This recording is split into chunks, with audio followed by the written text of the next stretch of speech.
받을 말씀은 여호수아 2장 1절로 7절입니다. 구약성경 321페이지입니다.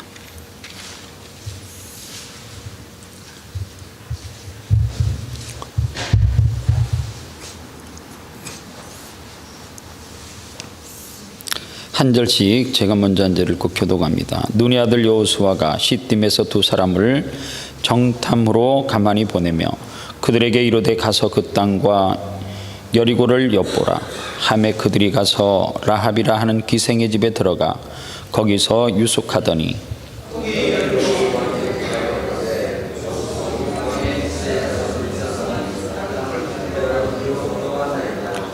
여리고 왕이 라합에게 기별하여 가로되 내게로 와서 내 집에 들어간 사람들을 끌어내라. 그들은 이 온 땅을 탐지하러 왔느니라.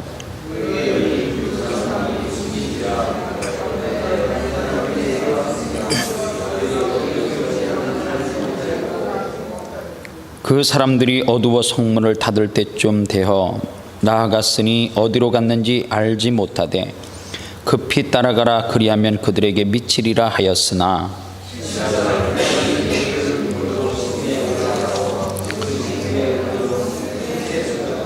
같이 봅니다. 그 사람들은 요단길로 나루터까지 따라갔고 그 따르는 자들이 나가자 곧 성문을 닫았더라. 아멘. 오늘은 지난주에 여러분들과 말씀을 전하면서 이야기했던 부분을 좀 성경에서 다루려고 하는데 기독교인들이 참 애매모호한 부분이 뭐냐면 선의의 거짓말 이런 용어를 쓰잖아요. 거짓말은 거짓말인데 오늘 성경의 전체의 내용 가운데 선의의 거짓말 가운데 가장 핵심적인 부분이 기생 라합이 했던 거짓말, 이것을 선의의 거짓말 이렇게 우리가 표현한단 말이에요. 그런데 기독교적으로 볼 때에 이렇게 선의의 거짓말이 괜찮은가? 그런데 성경을 잘 보니까 오늘 선의의 거짓말을 도덕적인 부분, 윤리적인 부분 묻고 그 다음에 또 성경에서 이 선의의 거짓말을 어떻게 하고 있는지 일상생활에서 성경에서, 그리고 또 하나는 우리가 병원에서 이렇게 죽음을 앞둔 어떤 큰 병에 걸려서 그럴 때에 의사가 환자에게 또 어떤 거짓말을 이렇게 섞는 것을 똑같이 성경에서 말하는 선의의 거짓말로 함께 묶어서 생각을 할 수 있을까? 성경적인 선의의 거짓말은 뭐고 도덕적이고 윤리적인 선의의 거짓말은 뭔데? 그러면 기독교인들이 이 사이에서 선택을 해야 되는 것이 무엇인지를 오늘 좀 명확하게 정리를 해보려고 합니다.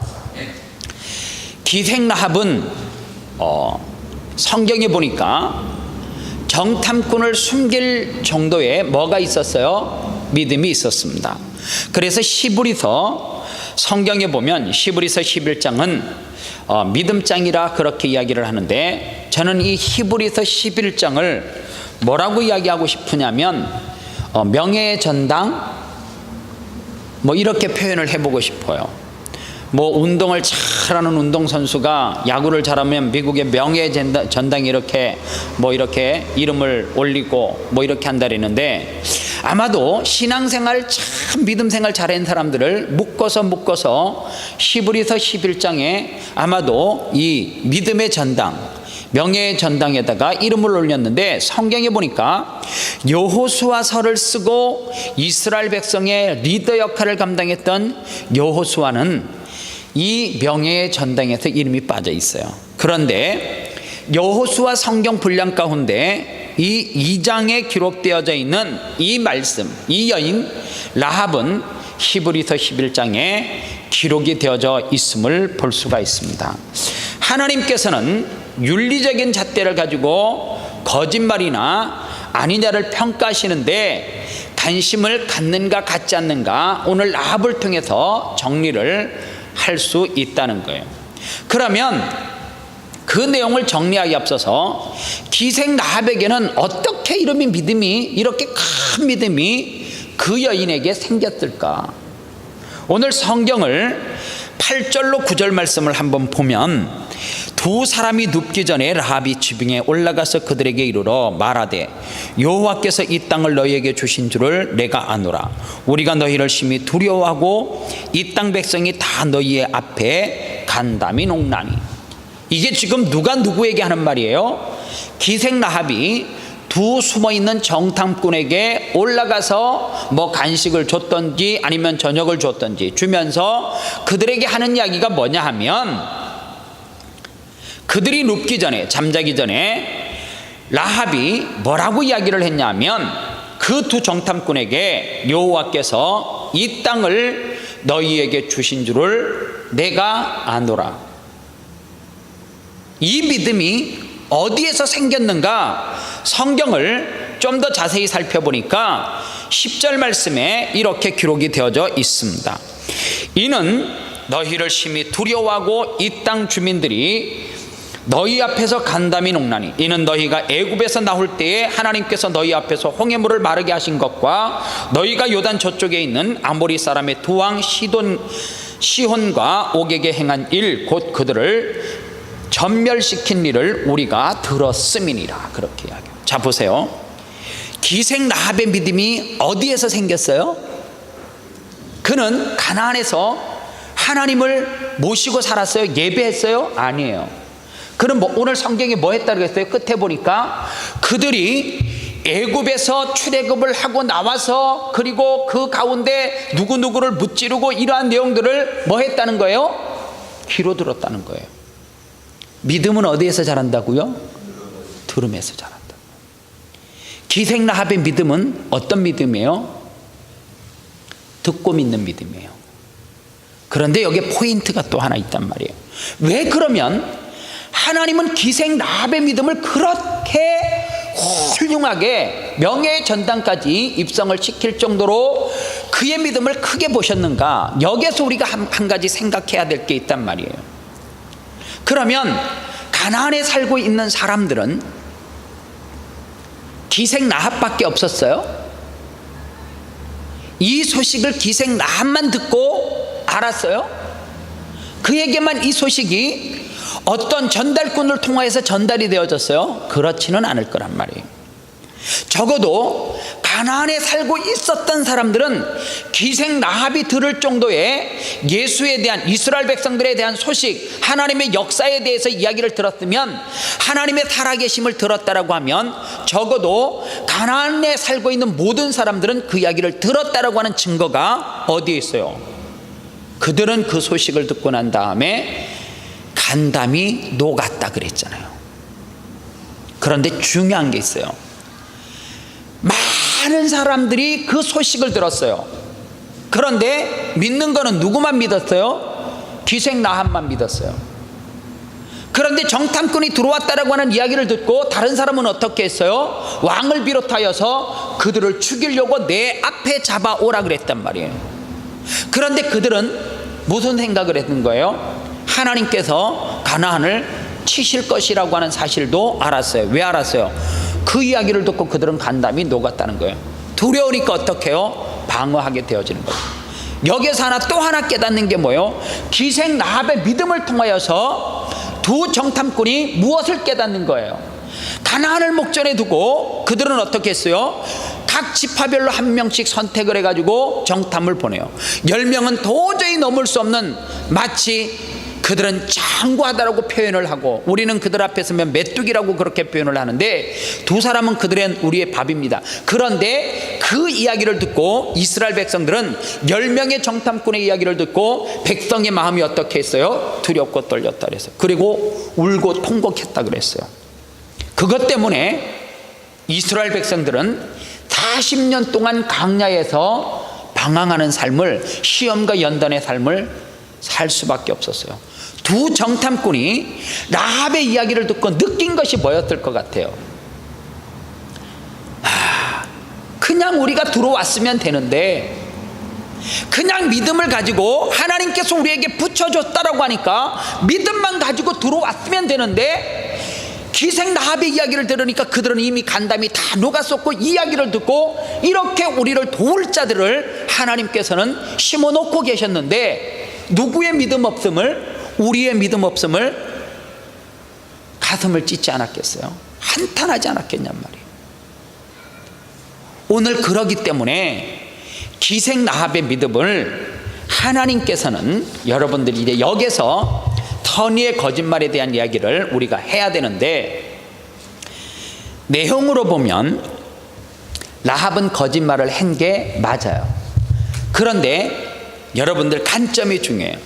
윤리적인 도덕적인 관점으로 볼 것인가, 아니면 하나님을 필요로 하는 존재론적인 관점에서 볼 것인가가 중요해요.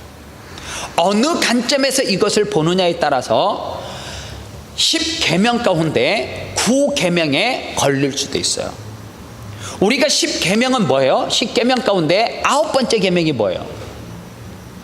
내 이웃을 위해서 뭐 하지 말라고요? 거짓 증거 하지 말라고. 그러면 이 거짓 증거 하지 말라라고 하는 이 단어를 가지고 단어 그대로 풀어서 도덕적이고 윤리적인 잣대로 갖다 대면, 그럼에도 불구하고 기생 라합은 정탐꾼을 숨기는 것은 뭐예요? 죄라고 볼 수 있어요. 그런데 성경을 잘 보면 하나님은 기생 라합의 믿음을 야고보서에서 뭐라고 이야기하는 줄 아세요? 행함 있는 믿음의 대표적인 한 사람으로 또 지켜 세우기도 해요. 그런데 하나님이 왜 이렇게 기생 라합의 믿음을 칭찬했는가? 히브리서 11장 말씀 가운데 이 명예 전당 가운데 그의 이름을 올려놓았는가? 하나님은 무슨 관점에서 이 기생 라합을 평가를 했는가 하면, 도덕적이고 윤리적인 관점에서 그 잣대를 들이대고 평가하지를 않았어요. 뭘로 봤어요? 기생 라합의 믿음을 하나님을 필요로 하는 존재로, 그 고백으로 받았단 말이에요. 이 말이 무슨 말이냐면, 하나님을 찾으시는 가장 기초적인 신앙의 가치, 거짓말을 했나 하지 않았나 하는 도덕적 이 가치보다 더 높은 것이 뭐예요? 하나님의 은혜가 있어야지 살 수 있다라고 하는 이 고백으로 하나님은 기생 라합이 했던 행위들을 본 거예요. 성경에 또 다른 곳에 이와 같은 비슷한 예가 있단 말이에요. 그게 어디냐 하면, 이스라엘 백성들이 애굽에 종살이를 하고 있을 때에 그때 바로가 썼던 정책이 뭐예요? 너무너무 이스라엘 백성들의 숫자가 기하급수적으로 늘어나가니까 자녀가 태어나면 남아들은 어떻게 하라고요? 2살이 되기 이전에 다 죽여라, 그렇게 이야기해요. 그런데 거기서 결정적인 역할을 했던 사람이 시브라와 부하 있잖아요. 산파들이 있어요. 이들은 어떻게 했어요? 거짓말을 했어요. 윤리적이고 도덕적인 잣대를 갖다 들이대면 이들은 기생 라합과 똑같이 거짓말을 했단 말이에요. 그런데 하나님은 역시 그 산파들도 어떤 관점에서 들이대요? 기생 라합의 관점에서 똑같이 갖다가 잣대를 들이대는 거예요. 그래서 하나님은 그들 역시도 라합처럼 축복해요. 그런데 성경에서 비슷한 예예요. 비슷한 예. 사울이라고 하는 왕이 이제 전쟁을 앞두고 있는데, 하나님 앞에 전쟁을 하기 전에 이 전쟁이 하나님 앞에 속했는지 속하지 않았는지를 반드시 누가 물어요? 선지자나 제사장이 물어요. 그런데 적군들은 코앞에 와 있는데 지금 누가 도착을 하지 않는 거예요? 하나님, 이 전쟁이 하나님 앞에 속해 있음을 하나님 앞에 고하고 제사해야 될 누가 없는 거예요. 제사장이 오지 않는 거예요. 선지자가 오지 않는 거예요. 그러니까 어떻게 해요? 기다리다가 참지 못하고 어떻게 됐어요? 그런 자격이 없는 사울이 하나님 앞에 무엇을 해요? 제사를 지내요. 사울이 결정적으로 하나님께서 실수를 했다라고 하는 잣대가 뭐예요? 네가 뭐 하지 아니하고 기다리지 아니하고, 누구의 역할을? 제사장의 역할을 네가 대신해서 하나님은 그에게 벌을 내리기 시작하더라는 거예요. 이와 같은 사건들을 종합해서 보면 우리가 선의의 거짓말 이야기하는 것을 세 가지로 정리를 할 수가 있습니다. 일상생활 가운데 하는 거짓말이 있어요. 전심 때가 약간 지나가지고 제가 여러분들 집에 신방을 갔어요. 그럼 여러분들은 첫 번째 저에게 물을 거 아니에요. 식사하셨어요? 그러면 안 먹었는데 제가 예 식사했습니다.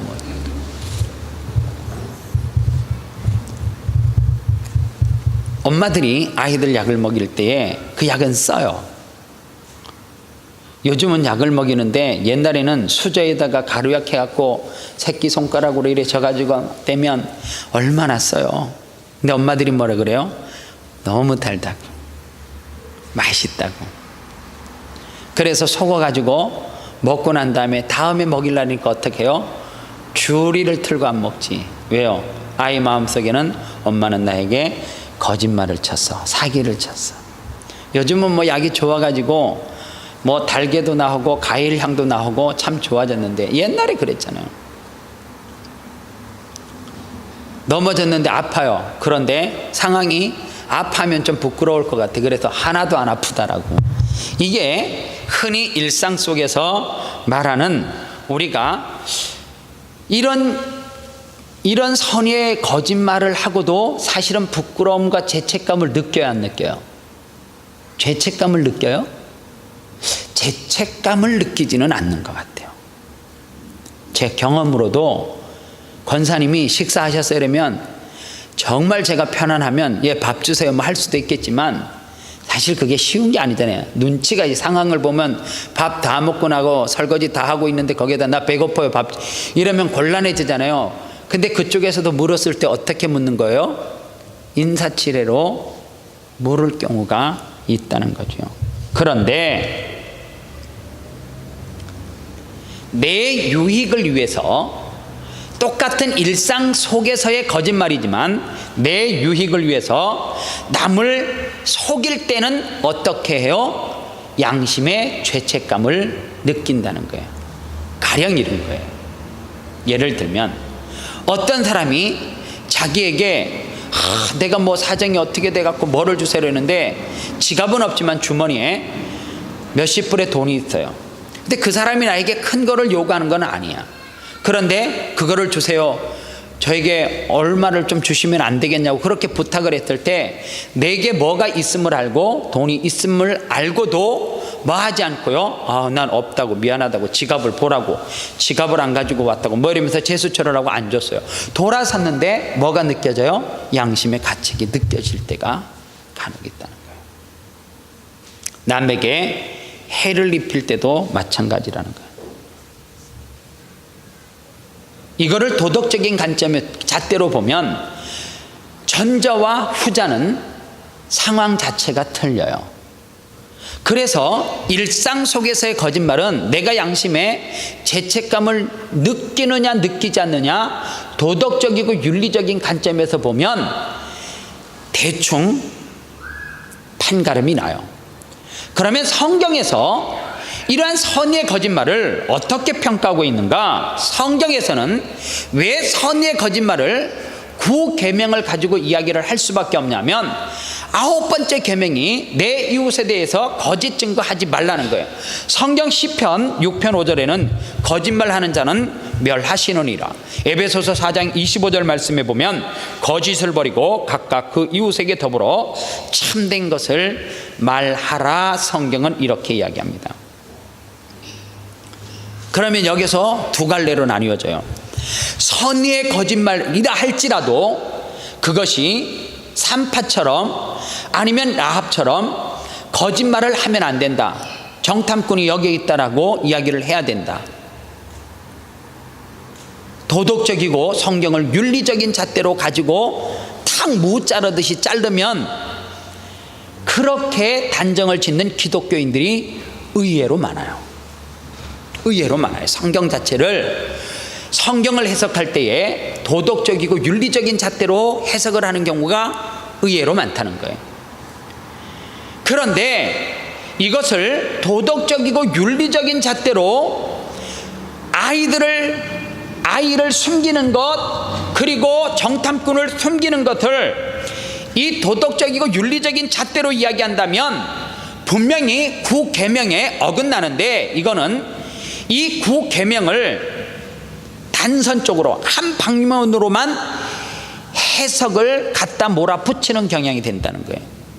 그래서 구계명은 내 이웃에 대해서 거짓 증거를 하지 말라 그렇게 이야기했을 때 도덕적인 관점과 윤리적인 관점으로 너무 치우쳐 버리면 거기에서 그 거짓을 증거하는 선의의 거짓말을 하는 기생나합이 뭐에 대한 사랑? 하나님에 대한 사랑, 하나님을 확신하는 믿음, 그것을 어떻게 할 수 있다는 거예요? 확 집어삼킬 수 있다는 거예요. 그래서 교회 안에서 보면 율법의 잣대를 가지고 바리새인과 서기관처럼 딱딱 정죄를 하는 사람이 있어요. 잘못했기 때문에 사과하라는 거예요. 여러분들, 사과는 앞에서 뭐 고개 숙인다고 일본 사람들 잘 그러잖아요. 회장이고 뭐구나. 난 그게 너무 그러니까 사실 싫더라고. 뭐 하면 무조건 그냥 이러면서 고개 숙이고 한참을 있어. 근데 한편으로 저게 진심일까라는 생각도 드는 거예요. 그래서 성경은 구계명을 적용시킬 때에 뭘로요? 단선적인 그러한 면만 부각시켜서 해석을 하면 안 된다는 거예요. 그래서 이웃의 생명을 보호하기 위해서, 그 다음에 그 거짓의 의도가 내 유익을 취하는 것이 아니라 무엇을요? 하나님의 존재를 먼저 생각하고 하나님을 두려워하는 관점에서 기생라합과 같은 거짓말은 뭐 할 수 있다는 거예요? 하나님 편에서 보면 용서받을 수 있다는 거예요. 하나님은 그것을 죄라고 구계명에 딱 걸어가지고 이거는 도덕과 윤리적으로 너는 죄를 지었기 때문에 벌 받아야 된다, 그렇게 성경은 평가를 하지 않더라는 거예요. 그래서 이 구계명에서 말하는 거는 마치 똑같은 예가 있어요. 고전적인 예지만 나치 독일이 네덜란드를 완전히 점령하고 한 동네에 이 유태인들이 숨어 있는데 그 마을에 들어가 가지고 유태인을 끄집어내라고, 안 그러면 다 너희들도 어떻게 해버리겠다고, 마치 기생나합이 처해 있는 상황 가운데, 그런데 그 마을에 한 가정에 숨어 있는 나치들이 많이 지하에 숨어 있었는데, 그 집 창고에 숨어 있는데 그 주인은 유태인들이 숨어 있다라고 끝까지 말하지 않았다는 거예요. 그런데 이것을 도덕적인 잣대로 갖다 댈 것인가, 아니면 선한 이웃의 생명을 살리는 잣대로 갖다 댈 것인가. 또 하나, 나치 독일인들이 살인하는 육계명의 죄를 지을 수 있는 것을 뭐 해줬다는 거예요? 피할 수 있도록, 모면할 수 있도록 해줬다라고 그렇게도 평가하더라는 거예요. 그래서 또 하나 우리는 어떤 상황에 봉착할 수 있냐면, 어떤 사람이 병원에 몸이 좀 안 좋아서 진단을 하러 갔는데 갑자기 의사가 큰 병원으로 가세요, 큰 병원으로 가세요, 그렇게만 이야기하는 거예요. 병에 대해서 몰라서 큰 병원에 가라 그럴까요? 대충은 아니까 자기 선에서 해결이 안 되니까 큰 병원으로 가라는 거 아니겠어요? 감이라는 게 왜 없겠습니까? 의사가 큰 병원에 갔어요.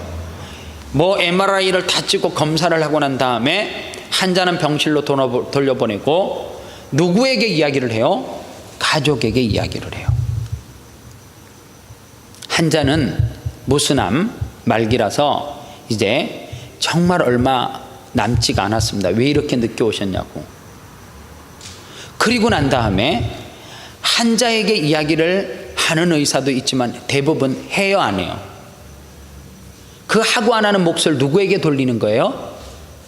가족들에게 돌리는 거예요.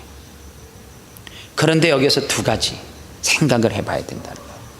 뭐를 생각할 수 있어요? 하나는 성숙한 사람들.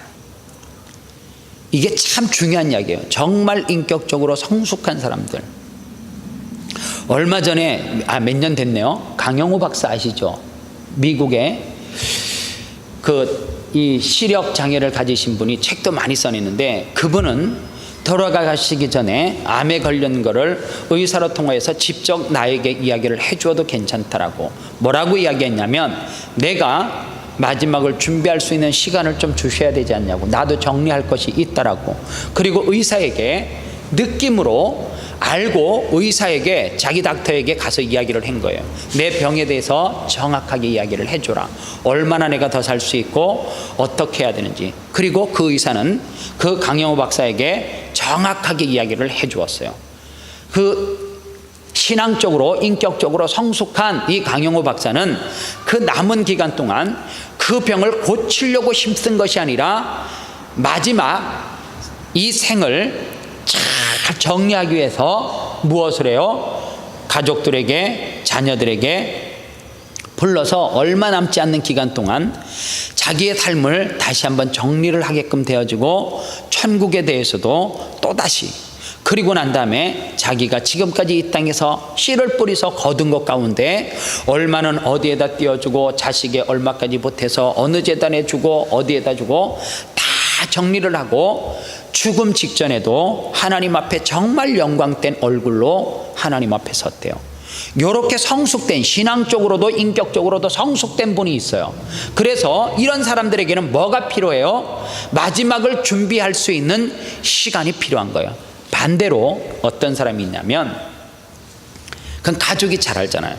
이 이야기를 해주면 삶의 의욕이 완전히 꺾여버리고 살 수 있는 희망이 0.0%도 아닌데, 살 수 있는 가능성이 조금이라도 있는데, 그 변명을 이야기해 줬을 때에 뭐가 꺾여요? 그 병 앞에 사기가 다 꺾여가지고 나는 이제 죽네 씨름하면서 그렇게 고통하는 사람들이 있을 수 있다는 거예요. 신앙적으로도 성숙하지 못하고 천국에 대한 확신도 없고, 그리고 아직까지 죽음에 대해서 아무런 준비도 안 되어져 있고 두려운 사람, 인격적으로 덜 성숙한 사람들에게는 해야 되는지 말아야 되는지 의사는 누구에게 선택권을 주는 거예요? 가족에게 주는 거예요.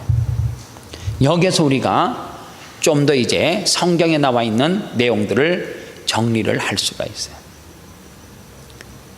이거는 제 나름대로 성경에 나와 있는 내용이 아니고, 일상생활 가운데서라도, 그 다음에 도덕적으로, 윤리적으로 어떤 상대가 그 이야기를 들었을 때에 그것을 도덕적이고 윤리적인 잣대로만 갖다 대는 상대라고 하면, 할 수만 있으면 그리스도인들은 선의의 거짓말이라 할지라도 하지 않는 것이 제가 볼 때는 좋을 것 같아요.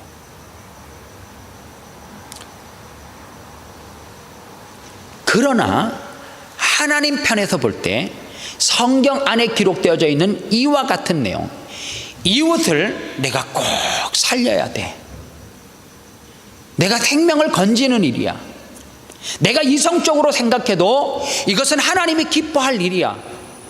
그리고 내가 하나님을 두려워하기 때문에, 하나님의 존재를 확신하기 때문에 이러한 일에는 내 믿음을 가지고 주위를 돌아보지 않고, 그것이 다른 사람이 선의의 거짓말이라 할지라도 믿음으로 하는 거예요. 결단하고 제가 볼 때는 라합처럼 하시는 것이 좋습니다. 왜? 창조주 하나님이 기뻐하시는 일이기 때문에. 그래서 이와 같은 상황 가운데 우리에게 뭐가 필요한 줄 아세요? 지혜가 필요해요. 우리는 성경에서 말하는 자범죄, 알고도 짓는 죄, 모르고도 짓는 죄가 하루에도 참 많다 그러잖아요. 그런데 습관적으로 아내를 속이거나 자식을 속이고, 그리고 내 양심의 가책이 느끼는 것은, 그것은 어떠한 일이라도 선의의 거짓말로 갖다 붙일 수가 없어요. 남을 해하고 남에게 상처를 주고 내가 이득을 취하는 것도 선의의 거짓말이라고 할 수가 없어요. 그래서 여러분들, 세상적 안에서 도덕적이고 윤리적인 잣대도 필요해요. 필요합니다. 그것은 어떤 경우에요? 예수 믿는 사람이 어떤 사업을 하거나 장사를 할 때 적정하게 받아야 될 금액이 있잖아요. 세상 사람들이 그러잖아요. 덤탱이를 씌운다, 바가지를 씌운다고.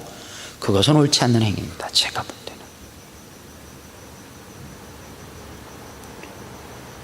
그러나 오늘 성경에서 기생라합이라고 하는 이 여인이 천박한 것 같지만, 그는 행함 있는 믿음을 통하여서 하나님 앞에 축복을 받았듯이 믿음의 결단을 통하여서 누구를 살리는 일이면 라합처럼 십보아처럼 뛰어드시기를 바랍니다.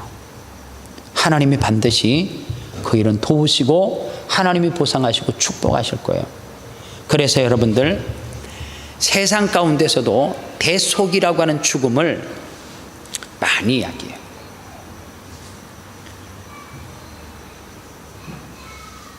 고대 학생이 일본에 가서 지하철을 신주쿠역인가요? 지하철에서 일본 사람이 술에 취해가지고 그 기다리는 승강대에서 떨어졌어요.